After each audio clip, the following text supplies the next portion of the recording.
Everyone, শুভ সন্ধ্যা জানাচ্ছি আমাদের ত্রিপুরা রাজ্যের সকল চাকরি প্রত্যাশী ভাই বন্ধু উদ্দেশ্যে। গতকাল দিনটা ত্রিপুরার জন্য, ত্রিপুরার বেকারদের জন্য একটি কালো দিন, কালো অক্ষরে লেখা থাকবে, যেখানে ব্যাংকের পরীক্ষার্থী পরীক্ষার জন্য প্রিপারেশন নিয়েছে।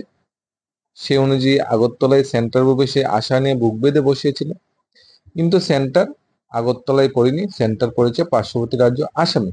এরপরও নিজের অর্থ খরচ করে আসামে পরীক্ষা দিতে যাবে, সেই পরীক্ষায় অংশগ্রহণ করবে, কিন্তু শেষ ইচ্ছাটা পূর্ণ হলো না। মৃত্যুর সাথে লড়াই করে শেষ পর্যন্ত প্রাণ গেল সেই যুবকের, যার নিথর দেহ আজকে বাড়িতে এসে পৌঁছালো।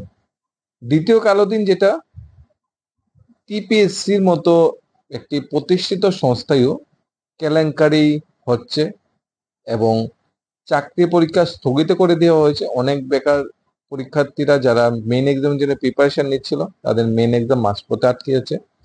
জিআইবিটি গুড্ডি ক্যান্ডিডেটরাও এখন আর ঘরে বসে নেই, তারও বিভিন্ন সোর্স থেকে যেটা খবর উঠে এসেছে, তারাও আন্দোলন বা দেখা সাক্ষাৎ করার মানে সিদ্ধান্ত নিচ্ছে। 7 তারিখ হয়তো তারা জিআইবিটি অফিসে গিয়ে জানতে চেষ্টা করবে যে রেজাল্টটা দেরি হচ্ছে কেন। মানে বেকারদের নিয়ে অনেক ধরনের খবরই উঠে এসেছে, কোনো কিছু পজিটিভ উঠে আসছে না। এখানে উত্তর সংস্থা দেয়, সরকার দেয়, কে এর দায়ভার নেবে, মৃত্যুর দায়ভার কে নেবে, পরীক্ষা স্থগিত হয়ে গেছে যারা প্রিপারেশন নিচ্ছিল তাদের দায়ভার কে নেবে, পরীক্ষা স্থগিত হয়ে গেছে যাদের জন্য পরীক্ষাটা স্থগিত হয়েছে, যারা স্ক্যামে জড়িত তাদের বিরুদ্ধে আদৌ কোনো তদন্ত বা অ্যাকশন হবে কিনা সেটাই দেখা। ত্রিপুরা অবজারভার পেপারে আমরা আজকে যেটা উঠে এসেছে, বাস কেরিং ত্রিপুরা জব এসপেন ওভারটার্নস, 1 কিল মেনি ইনজার্ড। ত্রিপুরা অবজারভার যে পেপারে উঠে এসেছে, বিভিন্ন প্রভাতী দৈনিক গুলাতে উঠে এসেছে।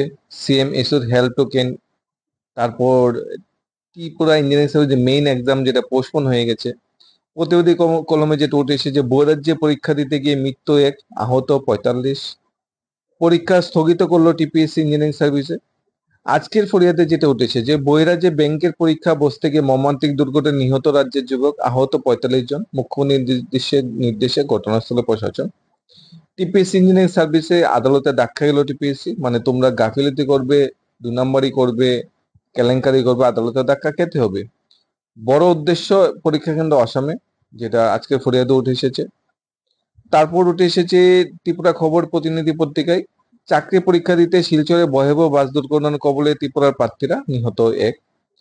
দর্পণ প্রতিনিধিতে উঠে এসেছে রাজ্যের পরীক্ষা বহিরাজ্যে, দুর্ঘটনার কবলে পরীক্ষার্থীরা, যাত্রীবাহী বাস উল্টে নিহত 1, আহত 45। সেরকম ব্যাংকের যেটা উঠে এসেছে, ব্যাংকের সামনে বিক্ষোভ সবাই জানিয়েছে। সেরকম আমাদের প্রভাতী দৈনিক সংবাদও সেম খবর উঠে এসেছে, সমবায় ব্যাংকে চাকরি পরীক্ষা দিতে গিয়ে নিহত 1, আহত বহু, এবং ত্রিপুরা ইঞ্জিনিয়ারিং সার্ভিসের পরীক্ষাও বাতিল করা হয়েছে। প্রশ্ন ভুল, তার জন্য ত্রিপুরা ইঞ্জিনিয়ারিং সার্ভিসের মেইন পরীক্ষা অনির্দিষ্টকালের জন্য স্থগিত করা হয়েছে। সরকারের অপদার্থতায় দুর্ঘটনায় যুবকের মৃত্যু, রাজ্যে বহিরাজ্যে নেবার তীব্র প্রতিবাদ জানিয়েছে বিরোধী দলগুলা। সরকারের দায়িত্বঘানিত এই খেসারত দিতে হয়েছে। Court order differs engineer job exam, মানে আজকে যতগুলি প্রভাতী দৈনিক আমরা দেখেছি সবগুলাতেই এই খবরই, মানে একদম ফ্রন্ট পেজে বলবো, একদম পেপারের প্রথম পেজে এই ধরনের খবর উঠেছে। যাকে সবগুলি পেপার আজকে আমরা কালেক্ট করে দেখেছি, একদম সন্ধান প্রতিনিধি থেকে, প্রতিবাদী কলম থেকে ধরে, দৈনিক সংবাদ থেকে ধরে, আজকের ফরিয়াতে ধরে, দেশের কথা থেকে ধরে, সান্ধ্য পত্রিকা ত্রিপুরার খবর থেকে ধরে, colours Tripura Times, Tripura observer paper, মানে যে কোনো পেপারে এই দুইটা খবর একদম ফ্রন্ট পেজে। একটা হলো মৃত্যু পরীক্ষা দিতে গিয়ে, আরেকটা হলো তোমাদের টিপিএসসির কেলেঙ্কারির ঘটনা। এখন এই ঘটনাটির জন্য প্রকৃতপক্ষে দোষীকে, একটা মৃত্যু হয়েছে, মৃত্যুর জন্য প্রকৃতপক্ষে দোষীকে, ওই গাড়ির ড্রাইভার বা যান দুর্ঘটনা অবশ্যই এটা, কিন্তু সেটা ঘটেছে কেন, কেন বা ওই পরীক্ষার্থী সেই বাস করেই সেখানে গিয়েছিল। যদি আগরতলায় পরীক্ষা হতো সেখানে তো যেতে হতো না। মানে ত্রিপুরা স্টেট কোঅপারেটিভ ব্যাংক একটা জমদূত, কি বলবো, মানে আমরা যদি বলি ইয়মরাজ, যেটা বলা হয়, ইয়মরাজ চিত্রগুপ্ত লেখে পাঠিয়েছে ত্রিপুরা স্টেট কোঅপারেটিভ ব্যাংকে যে তোমরা পরীক্ষা সেন্টারটা আগরতলা থেকে আসামে নাও, একজন তত্তাজা যুবকের যাতে মৃত্যু হয়, মানে একজন বেকার যাতে ত্রিপুরা থেকে কমে যায়, এই জন্য জমদূত হিসাবে ত্রিপুরা স্টেট কোঅপারেটিভ ব্যাংকে কে পাঠিয়েছে নাকি ইউমরাজ।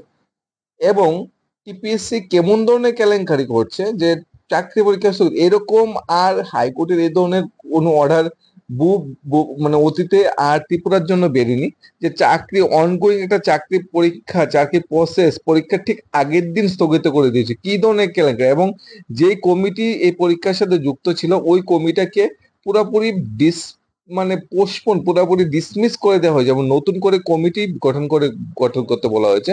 ঘটনা গঠন করে এবং যে চাকরির যে পরীক্ষা দিয়েছিল প্রিলিমিনারি তার প্রশ্নমত যে ভুল সেটি পুনর্মূল্যায়ন, এবং আবার যাতে সুন্দরভাবে রেজাল্টটা দেওয়া যায় প্রিলিমিনারি সেটাও যাতে ব্যবস্থা করে নতুনভাবে কমিটি গঠন করা পর্যন্ত নির্দেশ দিয়েছে। কি হচ্ছে রাজ্যে! বেকারদের জীবনের ছেলেখেলা। টিপিসির মতো সংস্থাও কেলেঙ্কারিতে জড়িয়ে যাচ্ছে, কোঅপারেটিভ ব্যাংকের মতো ব্যাংকও সেই মানে বেকারদের কথা ন্যূনতম কত চিন্তা করলো না। এখন যাবে কোথায়? পরীক্ষা হবে, হচ্ছে, নিয়োগ হবে, হচ্ছে, সিদ্ধান্ত হবে, হচ্ছে, যাবে কোথায়?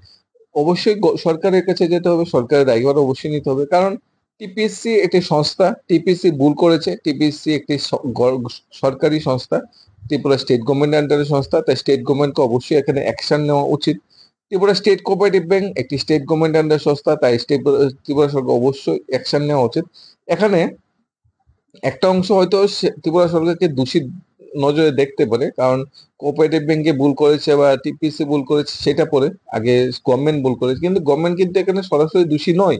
সরাসরি দোষী হলো টিপিসি এবং ত্রিপুরা স্টেট কোঅপারেটিভ ব্যাংক এবং ত্রিপুরা পাবলিক সার্ভিস কমিশন, এই দুইটি সংস্থা হলো প্রকৃত দোষী। তাদের বিরুদ্ধে অ্যাকশন নেওয়া দরকার। সরকার যদি তাদের বিরুদ্ধে প্রপার অ্যাকশন নেয় হয়তো কিছুটা মানে বেকারদের যে মানে খাটনি আছে, বেকারদের যে ক্লান্তি আছে, হয়তো কিছুটা অবসান ঘটবে। একজন বেকার ছেলের, একজন পুত্রের মৃত্যু মানে কি? একটি পরিবার সুখের ছায়া, একটি পরিবার ফিউচার অন্ধকার। এরপরে নববিবাহিত হলে তো এই জিনিসটা খুবই আলাদা, মানে মৃত্যু টেনে নিয়ে গেছে বেকারে। এখন যে অবস্থা পরিস্থিতি দেখা যাচ্ছে, আমাদের রাজ্যের জিআইবিটি গ্রুপ ডি ক্যান্ডিডেট আছে, তারাও কিন্তু চুপ করে বসেনি, তারাও কিন্তু প্রথম সারিতে এসে আন্দোলন করছে। এই যে নোটিশটা বেরিয়েছে, এটার মানে দায়ভার আমরা নিচ্ছি না, এটা আমরা জাস্ট আমাদের কাছে মেসেজ ছিল যে এই ধরনের সমুদ্র ভবনে বা লেবার ডিপার্টমেন্টে জিআইবিটি পরীক্ষার্থীরা সবাই মিলিত হবে। তাই বেকারদের মানে পক্ষে বা জিআইবিটি গ্রুপ ডি রেজাল্টের পক্ষে মিলিত হবে মানে কি, এটা আমাদেরও একটা পজিটিভ নিউজ যে সবাই একত্রিত হচ্ছে, একতা দেখাচ্ছে এবং পরীক্ষার রেজাল্টের জন্য সবাই আবার একত্রিত হচ্ছে। তাই সবার একতা যেহেতু যেখানে আছে সেখানে আমাদের অবশ্যই থাকতে হবে। তাই এটার আমি সত্যতা এখানে আমরা ডিপেন্ড করছি না, যে এই নোটিশটা সত্যতা নিয়ে আমরা কোশ্চেন করছি না, কিন্তু এই ধরনের নিউজ উঠে যাচ্ছে যে জিআইবিটি গ্রুপ ডি চাকরি প্রার্থীরা সবাই একসাথে মিলিত হচ্ছে এবং 7 মে জিআরবিটি অফিসে অর্থাৎ লেবার সমদপ্তর অফিসে আগরতলায় তারা যাবে, তারা আহ্বান করতে যাবে, অর্থাৎ তারা আন্দোলন করতে যাবে না, তারা এখানে রিকোয়েস্ট করতে যাবে এবং জানতে চাবে যে জিআইবিটি গ্রুপ ডি রেজাল্টটা কবে দেবো, ফাইনাল মেরিট লিস্টটা কবে বেরোবে। পরীক্ষা যেটা হয়েছে 2021-এ, রিটেন এক্সাম, তার রেজাল্ট বেরিয়েছে 22-এ, তারপর ভাইভা হয়েছে গিয়ে 23-24-এর দোরগোড়ায় এসে, কিন্তু তার রেজাল্ট এখনো বেরোচ্ছে না। সবাই ডিপ্রেশনে আছে, কি হবে ফিউচার, কি হচ্ছে। একটা অংশ বলছে অলরেডি সব রেডি, গভর্নমেন্ট থেকে গ্রিন সিগন্যাল পেলেই রেজাল্ট দিয়ে দেবে, একটা অংশ বলছে নির্বাচনের জন্য সব আটকে আছে, এখনো কিছুই হয়নি। কিন্তু সেটা প্রকৃতপক্ষে জানতে হলে কি করতে হবে? বেকার যারা জিআরবিটি গ্রুপ ডি যারা চাকরি পাতে তাদেরই এগিয়ে আসতে হবে। এই যে গ্রুপটা, এই যে একটা অংশ গ্রুপ ডি চাকরি প্রার্থীরা, এখানে তো 11,000 ক্যান্ডিডেট তো একসাথে নেই, যে একটা অংশ সামনের সারিতে এসে 7 তারিখ সবাই একসাথে মিলিত হয়ে জানতে চাবে, এটি অনেক বড় ব্যাপার। সবাই একসাথে হবে এবং জানতে চাবে যে কবে রেজাল্ট দেওয়া হতে পারে। বিভিন্ন সোর্স থেকে বিভিন্ন খবর উঠে আসছে যে আজ দেবে, কাল দেবে, জুন মাসে দেবে, জুলাই মাসে দেবে, কিন্তু সব খবরের তো সত্যতা মানে কেউ বলতে পারবে না, মানে যে এটা খবরটাই সত্যতা। সবাই বলছে দিতে পারে, ইন মে বি দিতে পারে, মানে একদম কনফার্ম না। তবে নভেম্বরের ভিতর দিবে এটা কনফার্মেশন, কারণ নভেম্বরে জিআরবিটি বোর্ডের মেয়াদ শেষ। কিন্তু এই যে ডিপ্রেশনে বেকাররা ভুগছে বা ডিপ্রেশনে চলে যাচ্ছে, যে টেনশনে আছে বা কষ্টে আছে কবে রেজাল্ট দিবে, সেই কষ্ট থেকে সবচেয়ে বেটার কি গিয়ে দেখা করার, তার অংশ হিসেবে 7 তারিখ তারা সবাই একসাথে মিলিত হয়ে জিআইবিটি অফিসে দেখা করার চেষ্টা করবে, যে আবার জানার চেষ্টা করবে যে রেজাল্ট কবে দেওয়া হবে। সবাই বেকাররা এখন আস্তে আস্তে একত্রিত হচ্ছে, সবাই নিজের প্রাপ্য, নিজের যে অধিকার সেটার জন্য একত্রিত হচ্ছে। সবাইকে সবাই ফিউচারের জন্য বেস্ট অফ লাক। আশা করি যেই ধরনের কর্মকাণ্ডটা ত্রিপুরা স্টেট কোঅপারেটিভ ব্যাংক করেছে আর যেই ধরনের ভয়াবহ দুর্ঘটনাটা ঘটেছে, ইন ফিউচার ত্রিপুরা সরকারের কোনো চাকরির পরীক্ষা আসামে বা পার্শ্ববর্তী রাজ্যে দেওয়ার আগে উত্তর সংস্থা বা সরকার 101বার চিন্তা করবে, যে প্রতিটা 101বার অতীতের কালো অধ্যায়টা খুঁটিয়ে নাটিয়ে দেখার চেষ্টা করবে যে মে মাসের 2 তারিখ কি হয়েছিল, কি হয়েছিল সেটা অবশ্যই খুঁটিয়ে খাটা দেখার চেষ্টা করবে। টিপিএসসির মতো সংস্থারও আস্তে আস্তে মানে চোখ কান নাক খুলে যাবে, যে আমরা নিজের মতো খামখেলেপনা করলে চলবে না, নিজের মতো গড়িমাসি করলে চলবে না, নিজের মতো কেলেঙ্কারি করবো, কোটি কোটি টাকা রোজগার করবো, এভাবে চলবে না। বেকারদের কথাও চিন্তা করতে হবে, তাদের চাকরির কথাও চিন্তা করতে হবে, যাতে ঠিকঠাক সবকিছু হয়। যা হয়েছে খারাপই হয়েছে, কিন্তু ভবিষ্যতের জন্য একটা মেসেজ দিয়ে গেল যে ত্রিপুরার চাকরির পরীক্ষা ত্রিপুরাতেই হোক। টিপিসি বা অন্যান্য সংস্থা যাতে বেকারদের স্বার্থে কাজ করে, কেলেঙ্কারি বা আর্থিক লেনদেনের সাথে যাতে কাজ না করে, এবং প্রয়োজনে জিআইবিটি গ্রুপ সি ক্যান্ডিডেটরা যেভাবে আন্দোলনে বা টেট ক্যান্ডিডেট যেভাবে আন্দোলন হয়েছে, প্রয়োজনে জিআইবিটি গ্রুপ ডি ক্যান্ডিডেটও সেইভাবে একসাথে হতে পারে এবং জানতে চাইতে পারে, রিকোয়েস্ট করতে পারে। এটা কোনো আন্দোলন নয়, তাদের উদ্দেশ্যে বারবার বলা হয়েছে এটা কোনো আন্দোলন নয়, তাদের জানার ইচ্ছা যে এটা তাদের অধিকার, প্রাপ্য অধিকার, সাংবিধানিক অধিকার, তার জন্যই তারা যাবে। সবকিছুতেই একতা একতা আছে বলেই আজকে বেকাররা মাথা তুলে দাঁড়াতে পারছে, কিছু জিজ্ঞাসা করতে পারছে, কিছু জানতে পারছে। এবং সরকারের কাছে আমার অনুরোধ থাকবে ত্রিপুরা স্টেট কোঅপারেটিভ ব্যাংকের বিরুদ্ধে যাতে কোনো অ্যাকশন না হয়, আর টিপিসি বিরুদ্ধে অলরেডি হাইকোর্ট অ্যাকশন নিয়েছে, অদূর ভবিষ্যতে টিপিসি এরকম না করে তার জন্য যাতে গভর্নমেন্ট সঠিক পথে টিপিসি কে পরিচালনা করার জন্য পার্টিসিপেট করে। ধন্যবাদ সবাইকে studies of Tripura YouTube channel.